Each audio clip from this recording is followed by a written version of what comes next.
Hi, my name is Linda Barrington. I'm here to talk with you today about advising an after-school publication. You might be surprised to see the first slide filled with advantages. Most people think that there aren't any advantages to working with an after-school publication, but I'm here to tell you it's possible. And in fact, in some cases, it may even be preferable. I spent many years advising an after-school publication. So let's take a look at some of the advantages. Well, first of all, you can get more students actually joining the staff because you don't have the same scheduling conflicts. They're minimal. Sure, there's sports, there's jobs, there's other club responsibilities, but they're all after school, and so they can be worked around. Coaches are flexible. Well, some of the coaches are flexible, but a lot of the advisors are flexible too. Secondly, many students join the staff because they want to, not because a counselor put them there. This makes a world of difference.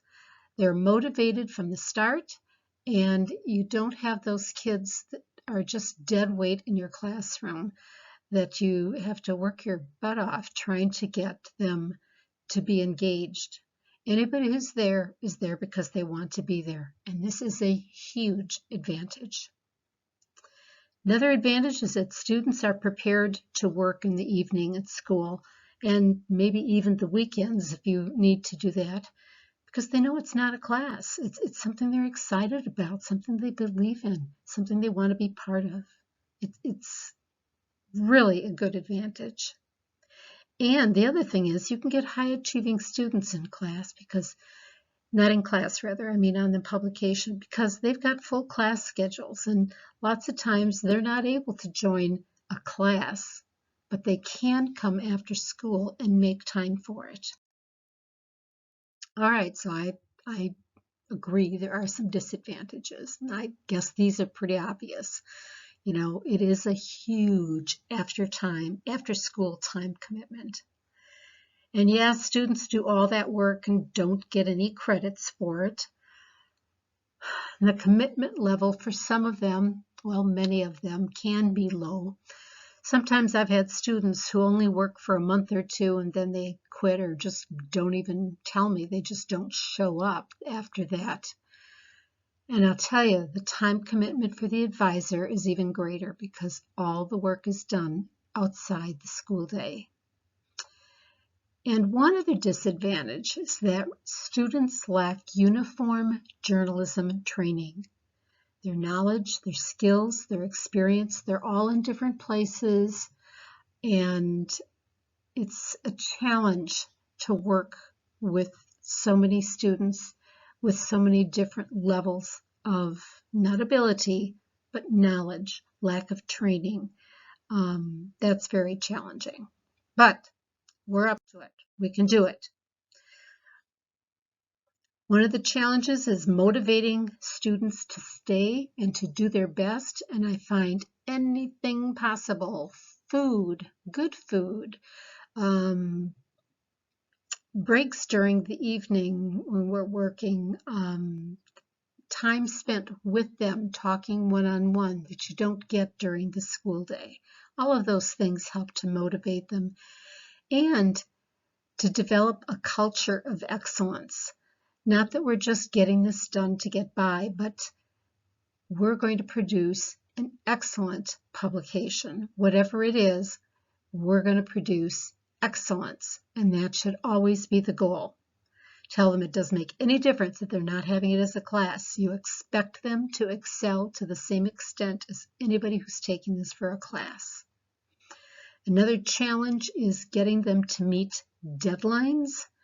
And let's face it, a lot of them aren't going to be met. But if you've got good editors who are willing to keep in contact with them, this can be overcome. Another challenge is trying to create a publication schedule around their other commitments. How often can you publish? How often can you meet? When are you going to meet? That's a challenge. Another one is recruiting staff members for diversity. So you just don't have all the same kind of kids in class. That's another challenge. And trying to teach the staff members and the editors everything. This is a challenge too. So some of these get done better than others. Sometimes you have to pick what you're going to work at the most. But over the course of the year, all of these things are things that you need to do and to accomplish. So here are some solutions for developing motivation. Make that publications room a fun place to be. Bring food, bring treats, snacks, meals, food works. They know they're going to find something, the candy bowl that's there, you can just grab a handful and sit down and get to work. You also want to find ways to acknowledge the fine work that students do. Make announcements. When the daily announcements are, add some highlighting the work that your students are doing. Make posters for their lockers, commend them for being on the staff. Put signs in the hallway outside your classroom promoting the fact that you've got a student publication and what it does for students. And give them credit in the publication, like a photo credit, a byline, make sure their names are there. If you go on field trips to conferences, like Campbell Fall Conference, for example, if you can at least partially fund the trips for them, that's motivation.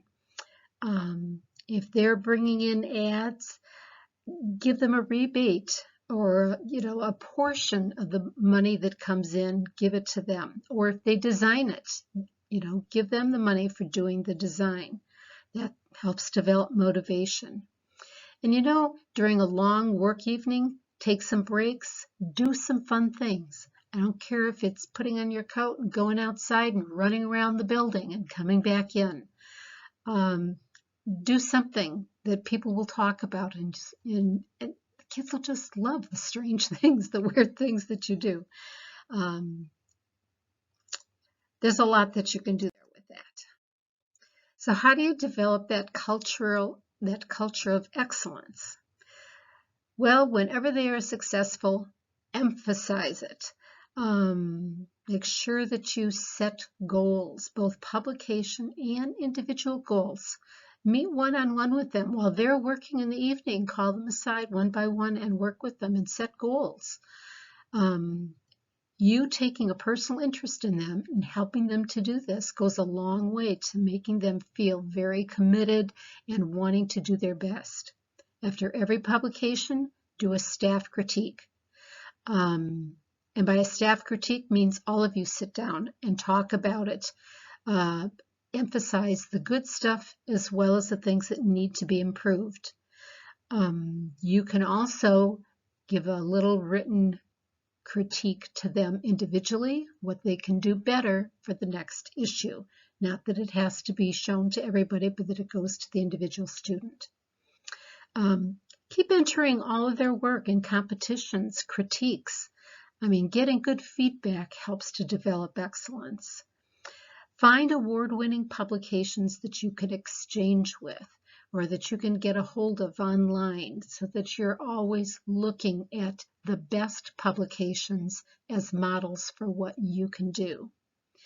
Make sure you take students to workshops, conferences, conventions, places where they can be with other students who are in love with journalism like they are, where they can learn things. And if they get good enough, they could even do presentations at some of these workshops. And giving individual feedback after every deadline, especially for the editors. You may think I'm talking just about the writers, but the editors too. They need feedback also to keep them going. And how do you meet deadlines? Well, first of all, you can set mini deadlines along the way so that they're more manageable and not just one big deadline at the end. Keep the schedule posted in your publication room. If you need to make phone calls, text reminders, whatever, editors should be doing it themselves with the writers, but you can be doing it too, especially with the editors. What can you do with the publication schedule? First of all, they all have to be aware of what it is. Make sure they have a deadline schedule at the beginning of the year. Have it printed out for every staff member at the start of the school year. Make sure it's posted in the publication room, and every new person who comes on board gets one handed to them so everybody knows what the schedule is. You know, sometimes when you've got after-school kids, they'll kind of just drop off the radar and not show up for a month or two. Maybe it's their month for their sport or whatever it is in their season, but they've always got that schedule, so they can come back again second semester or a month from now, whatever it is.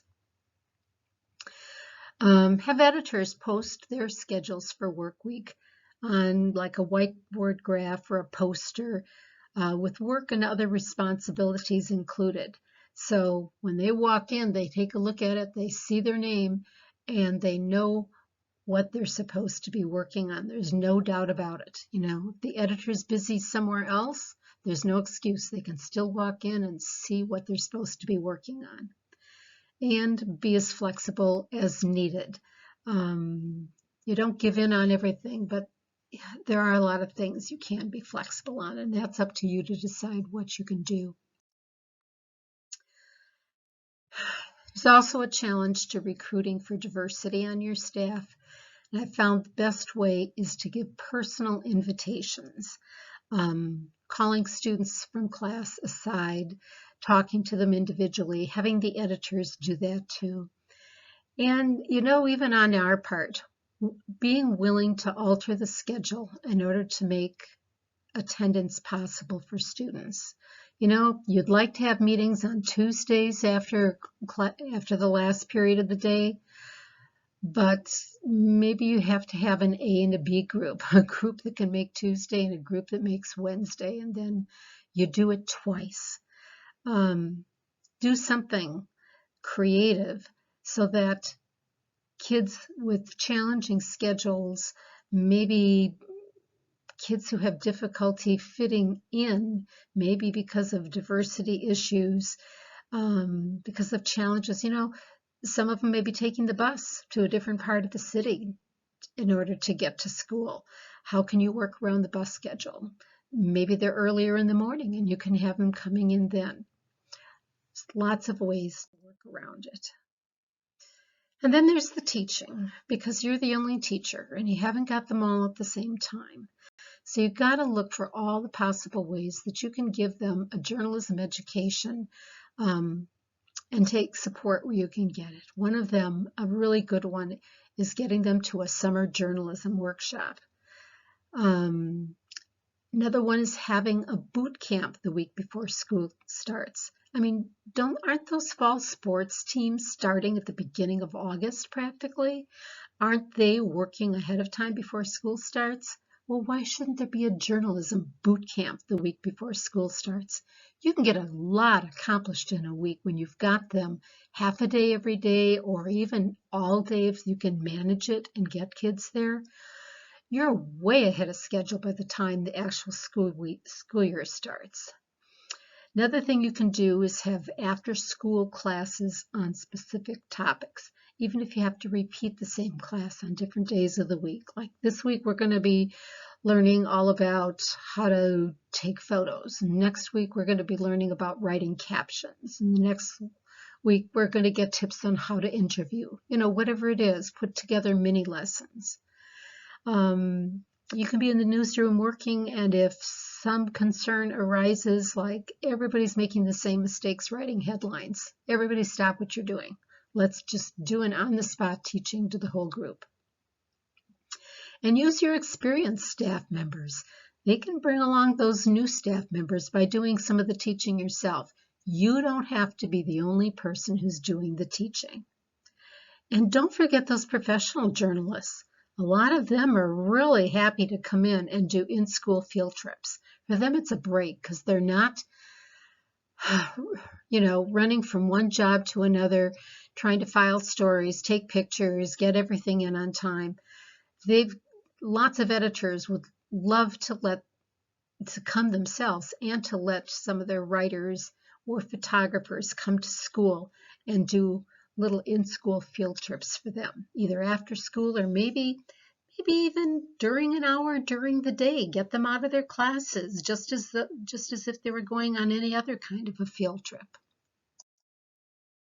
So that's my advice for advising after school publication. And remember, just because it's different doesn't mean it won't work. This is a great way to start a good publication at your school.